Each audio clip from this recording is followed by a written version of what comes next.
Have you ever felt like no matter how much you give, text or try, an avoidant just drifts further away? If so, you're not alone. Avoidants are masters of emotional distance. They pull back when things get too close, and even when they care, it rarely looks like it. The more you chase, the less they respond. And the hardest part, most people don't even realize what they're doing wrong. The truth is, it's not about loving too much or caring too deeply, it's about how you interact with someone who avoids emotional closeness. Avoidants respond to challenge, self-respect and boundaries, not pleading, over-explaining, or constant validation. That's why a single strategic text can change everything. When done correctly, it triggers a subtle sense of curiosity and regret, making them pause and reflect on what they've lost. In this video, I'm breaking down exactly how to craft that text, the one that makes an avoidant finally notice your worth and regret losing you. This isn't about manipulation, it's about clarity, psychology, and self-respect. Many people waste months sending the wrong messages, long emotional texts filled with frustration or desperation, which only push the avoidant further away. By the end of this video, you'll know how to send a concise, impactful, and psychologically powerful text that communicates your value while leaving the avoidant thinking about what they lost. You'll also understand the key mistakes that make avoidants pull back, and how to avoid them completely. So if you've ever felt drained, ignored, or undervalued by an avoidant, pay close attention. This is your chance to take control, set boundaries, and finally make them realize your worth. The signs an avoidant is leading you on before anything else. You need to recognize how an avoidant keeps you emotionally hooked, because if you don't clearly see the pattern, you'll keep investing your energy in the wrong place, hoping things will eventually change. Being led on by an avoidant doesn't usually look dramatic or obvious. In fact, that's what makes it so confusing. It feels subtle, it feels unclear, and most of the time it feels like almost something, but never enough. Leading you on looks like this. They give you just enough emotional availability to keep you hopeful, but they stay distant enough to avoid real commitment. They might open up just enough to make you feel chosen. They might share something personal, show vulnerability for a moment, or make you feel emotionally close. And right when you start feeling connected, they pull back. That push and pull keeps you emotionally invested, always waiting for the version of them that showed up before. The most obvious sign of this dynamic is inconsistency. One moment, they're fully engaged. Deep conversations, long messages, emotional moments, late-night talks that make you feel close and seen. It feels real, it feels meaningful. Then suddenly, everything changes. Replies get shorter, responses get delayed, energy drops. You're met with silence, cold replies, or vague excuses about being busy. And the shift often happens without explanation, leaving you confused and questioning what went wrong. When you finally ask about the distance, the answers sound familiar. I'm overwhelmed right now. Life is kind of messy. I just have a lot going on. The timing isn't right. Individually, these reasons sound reasonable, but over time, you start to notice something important. The explanations keep changing, but the pattern never does. Another major sign is a foggy or undefined future. An avoidant who is leading you on stays focused on the present while avoiding any real discussion about what's next. They may enjoy spending time with you, talking to you, or leaning on you emotionally, but when it comes to defining the connection or making future plans, things suddenly become unclear. They avoid labels. They dodge commitment conversations. Plans stay vague and non-committal. You hear phrases like "we'll see," "let's not overthink it," "maybe someday," "right now I'm not sure." This keeps you waiting without ever giving you certainty. Then there's the effort imbalance, which is often the most draining part. You're the one initiating conversations. You're the one checking in. You're the one trying to repair things after distance or silence. They, on the other hand, mostly respond, and only when it's convenient for them. They rarely lead, rarely reassure, rarely meet you halfway. And when you finally express your needs or ask for clarity, you're subtly made to feel like you're asking for too much. Like your desire for consistency, communication, or emotional presence is somehow unreasonable. But here's the truth, you need to hear clearly. Consistency and respect are not high expectations. They are the baseline for any healthy connection. The strongest sign of all that you're being led on is how you feel. You feel emotionally drained instead of energized. You feel anxious instead of calm. You feel insecure instead of confident. If you constantly have to struggle for clarity, reassurance or effort, the imbalance already exists, and no amount of trying harder will fix it. The text that ends the game now. Let's talk about the text that actually breaks this dynamic, not temporarily, not emotionally, but structurally. Before you even think about sending it, you need to understand one thing very clearly. This text is not sent to provoke a reaction. It's not sent to pull a response, and it's not sent to restart the cycle. You send this text for closure and self-respect. Most people get this wrong because they send messages hoping the avoidant will finally explain, apologize, or suddenly change. That mindset alone puts you back into chasing mode. This text works only when you are no longer trying to convince, prove, or persuade. The text itself is simple and direct. I've noticed that our connection stays unclear and that no longer feels aligned for me. I value consistency and mutual effort. I'm stepping back to focus on what feels right for me. Take care. That's it. There's no accusation in it. There's no emotional explanation. There's no demand for reassurance or closure. And that's exactly why it's powerful. Most people feel the urge to over-explain.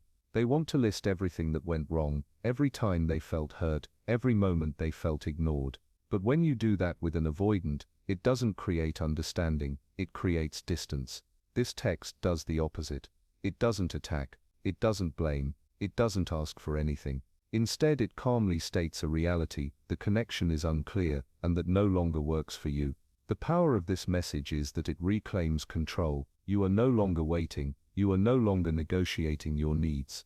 You are no longer trying to earn clarity. You're simply stating your standard and removing yourself from a situation that doesn't meet it. And notice something important here. You're not begging, you're not threatening, you're not trying to manipulate their emotions.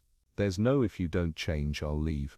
There's no emotional pressure, there's no attempt to make them feel guilty. You're just stepping back, calmly and confidently. This is what ends the game. Avoidants are used to people staying, explaining, and hoping. They're used to emotional labor being done for them. When you remove yourself without drama, without anger, and without desperation, it interrupts the pattern they rely on. This text shifts the dynamic from pursuit to self-respect.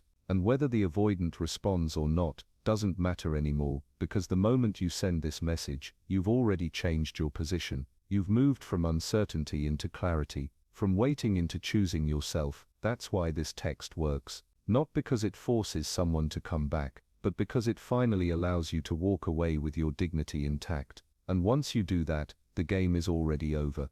Why a text like this is so effective? To understand why this text is so effective, you first need to understand one core truth about avoidance. Avoidants do not respond to emotional pressure.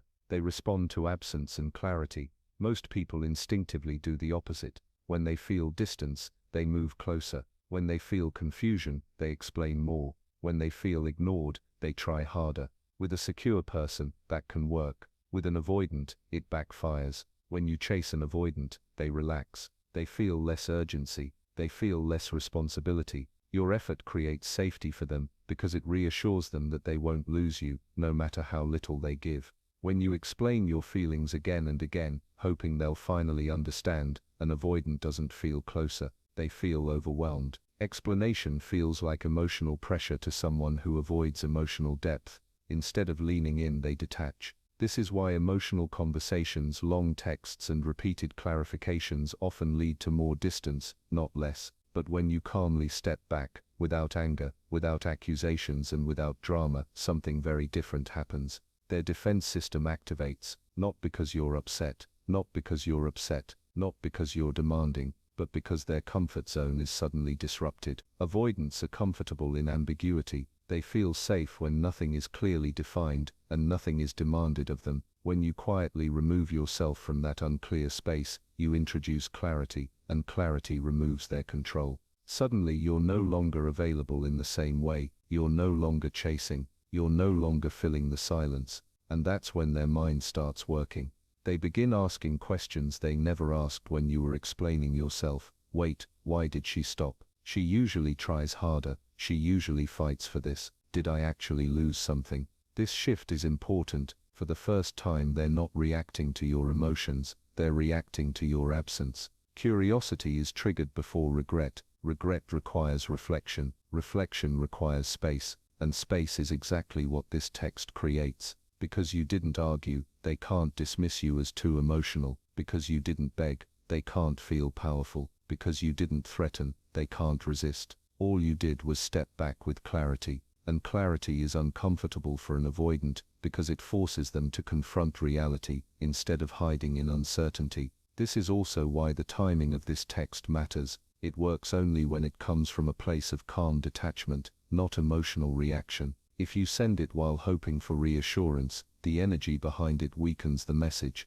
But when you send it because you're genuinely choosing yourself, it lands differently. The avoidant may not respond immediately, they may not respond at all, but internally, something shifts. They feel the loss of access. They feel the absence of your emotional availability, and that absence creates awareness. This is why the text is effective, not because it controls their behavior, but because it changes the dynamic. You move from pursuit to presence, from anxiety to clarity, from hoping to choosing, and whether regret follows or not, you're no longer stuck waiting for someone to decide your worth. That's the real power of this text.